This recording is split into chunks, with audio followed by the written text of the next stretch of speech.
छपरन लोड़न घर घर में बोलो, घर में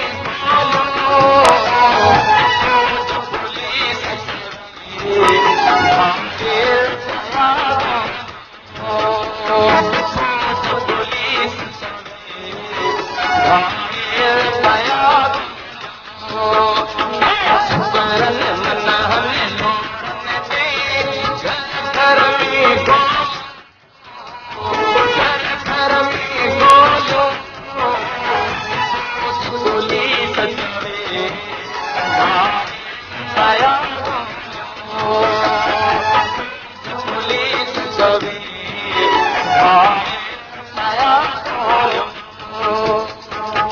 पुलिस पूरे जो पूरो हाल अहवाल ॿुधायो।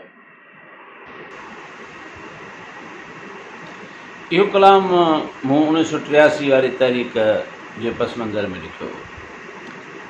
मुंहिंजो ॻोठु दली पुटा लॻी ठठ सोलंगी ठठ होचंद नौशहरो तहलको हो। पोइ उन वक़्तु मिछाणे जे ॿाहिरों MRD तहरीक दौरान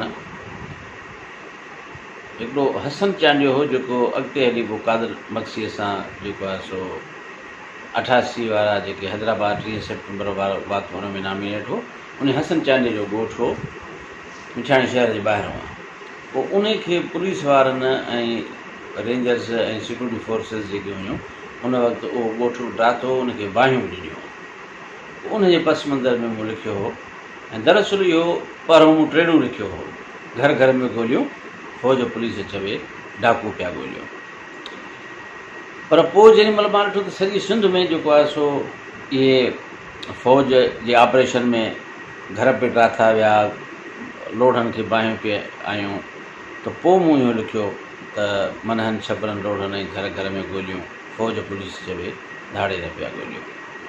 पोइ 2 सालनि ताईं इहो गीत मूं कंहिंखे बि न पियो ॿुधायो, छो त मूंखे इहो महसूसु पिए थियो त हिन में का शाइराणी, का लफ़्ज़नि जी का जादूगरी न आहे, का शाइराणो जेको आहे सो उरूज ऐं कमाल न आहे।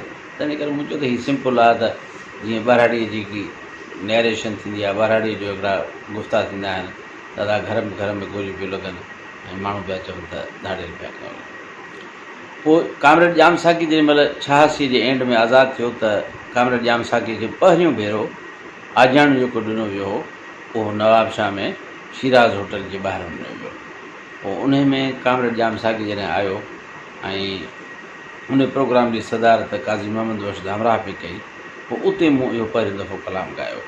पोइ जॾहिं मूं उते इहो ॻायो त उनजो एतिरो असरु थियो जो काज़ी मोहम्मद बख्श धामराह सदारती तक़रीर न कई हुई ऐं चयईं त हिननि उन वक़्तु ज़ाहिर आहे मां जेको आहे सो 22 सालनि जो नंढो नौजवान हुयुसि, त धामराह साहिबु चयो त बाबा हिन नौजवान जेको गीत ॻायो आहे इहो गीत काफ़ी आहे ऐं मां हिन खां मथां पंहिंजी तक़रीर न कंदुसि। उन खां पोइ सॼी सिंध में कामरेड जाम साकी खे जेके आजाणा ॾिना विया, एज़ाज़ा ॾिना विया, उन्हनि समूरनि में मूं उहो गीत पाण ॻायो हो। उन खां पोइ अॻिते हली उनखे असलम तुंहिंजे ॻायो, उन खां पोइ सरमद सिंधी ॻायो ऐं पोइ वरी ॿियनि केतिरे फनकार ॻायो। महिरबानी।